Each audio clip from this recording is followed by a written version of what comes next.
Hello again, everyone, and welcome back to Japan Vintage Camera. Those of you who have sharper eyes are probably looking at the video here and realizing that I am not coming to you from Tokyo, Japan. Yes, we are still in Honolulu, Hawaii. Today is our scheduled return date. And it's been a wonderful 2 weeks here in Hawaii. We've been able to go out and do a lot of sightseeing, a lot of driving around, a lot of swimming in the ocean, a lot of shopping, and a lot of the stuff that people usually like to do when they go on an overseas vacation. 2 weeks is actually a very long time for us to travel, but as it's been more than 2 years since we've been able to leave Japan, we decided to go ahead and go all out and spend as much time as we could. And it's kind of a wonderful thing in most circumstances. Normally our overseas vacations are usually about a week or 8 days, something like that. And kind of short enough to enjoy the change, but also short enough that you kind of dread the days going back quickly, and you don't want to come back so soon.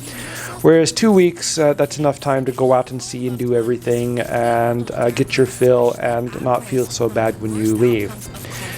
The last few days have been kind of busy. There are, of course, a lot of documents you need nowadays to travel internationally, things like vaccination and booster records and certificates and things like that, and that's what we were doing over the last few days. And the things were going very, very well until I got my COVID certificate, and instead of coming back negative as I had hoped, it ended up coming back positive. And it being a positive result, I am unable to return to Japan today. As I'm speaking to you now, my family are at the airport getting ready to board the flight home, and I'm going to be enjoying the scenery you are looking at right now for at least until the end of this week, and perhaps another week on top of that.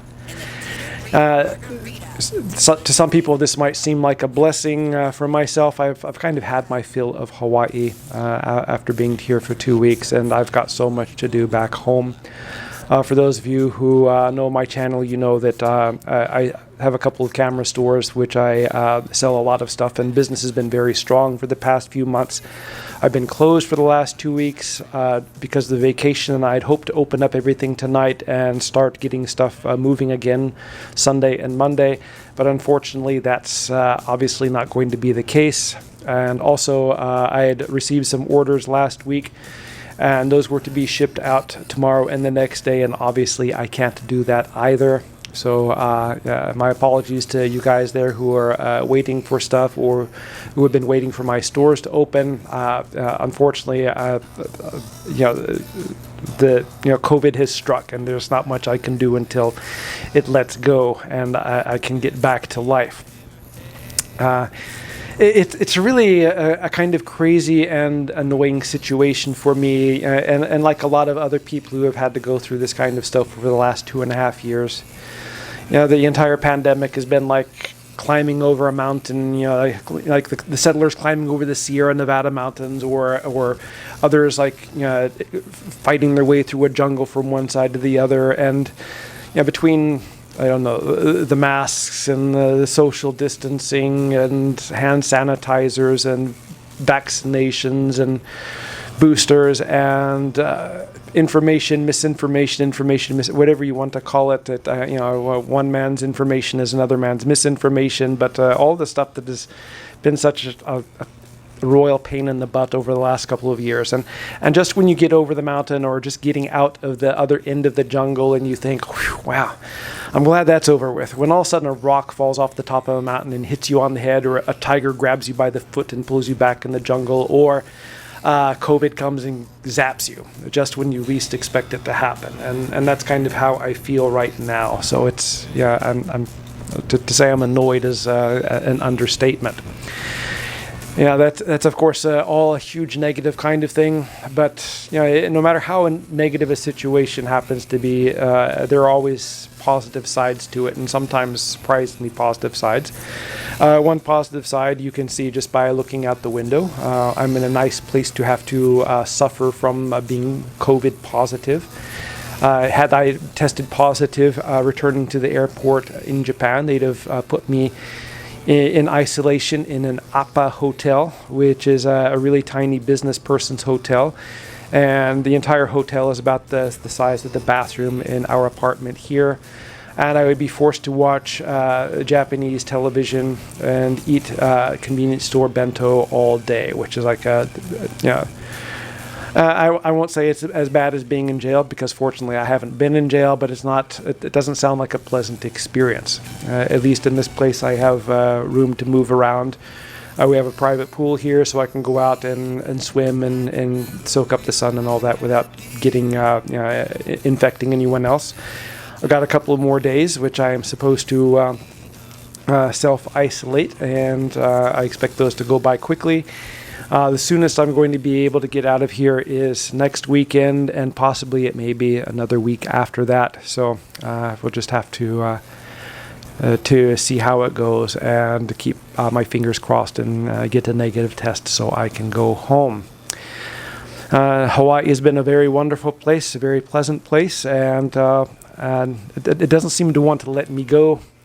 On our last visit here, someone broke into our car, stole a bag with our passports in it on a Friday afternoon, meaning we couldn't replace our passports for some time, and of course our flight was scheduled for Saturday, so that got us an extra week in Hawaii. That was on our very last visit here, and the do not leave Hawaii gods have struck me this time, and so here I am still here while my family are on their way home. Yes, but yeah, a great place to, I guess, to relax and recover. The only other negative thing here is something which I'm finally getting to experience, which I haven't experienced, like a lot of you who are watching this, and that is the effect of inflation. Now, I was when I first came here and started buying ordinary stuff, I was kind of shocked at the price of things and how expensive things have become.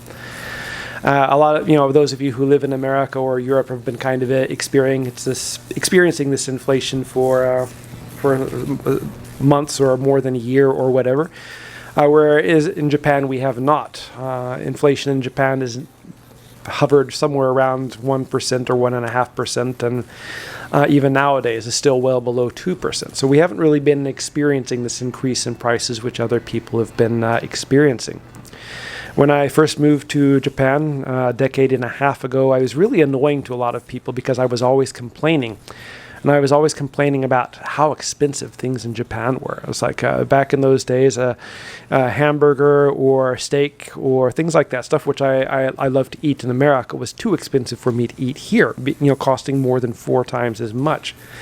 On top of that, I always complain the hamburger here, ground beef, they mix ice in it. And so, you're not actually getting ground beef. You're getting about 2/3 ground beef and 1/3 ice, which annoyed the hell out of me. And, 750 milliliters of milk here costs more than 1 gallon of milk in California. So, yeah, it was something which always annoyed me and was quite troublesome. But there is a kind of unique thing in the situation here, or in the formula, and that is Japan has not had any inflation. And in fact, over the last 15 years, inflation has been actually negative, or deflation. When I buy a soft drink from a vending machine in Tokyo today, I'm paying about 10 yen less than what I paid 15 years ago. If I buy a bottle of beer from the grocery store, it's 15 or 20 yen less now than it was back then. So it's probably surprising to a lot of people. But then to come here to Hawaii, where the prices have just gone through the roof, and Hawaii is not a cheap place to begin with. Everything has to be shipped here from great distances. Of course, the same is true of Japan. But it's kind of difficult, especially for most of the people who happen to live around here. Now, Hawaii is not like a haven of super rich people who burn money to stay warm. Most of Hawaii are working class kind of people who live paycheck to paycheck, and it's hard to imagine the difficulty that they are feeling. And I kind of feel grateful to live in Japan, where prices are steady and not increasing. So it's something that I'm getting used to here, and something that I'm realizing every time I go out and buy pretty much anything here. But anyway, that's it for my rant here. This video is part informational, part rant, and then a little more information, a little more rant. I apologize to anyone who is annoyed about it or not informed about it or whatever, or that I'm not talking about any cameras on my Japan vintage camera video here. But hopefully things will get back to normal soon. I'll be healthy. I am healthy. I'm just positive I can go back and get back to work and get things going the way they are. If I have a few more days after my isolation period ends, I may go out and shoot a few clips around here and post them on YouTube just as a way to pass the time. So if you want to check those out, feel free to come back and take a look. Thank you very much for watching, and I hope you tune in again soon.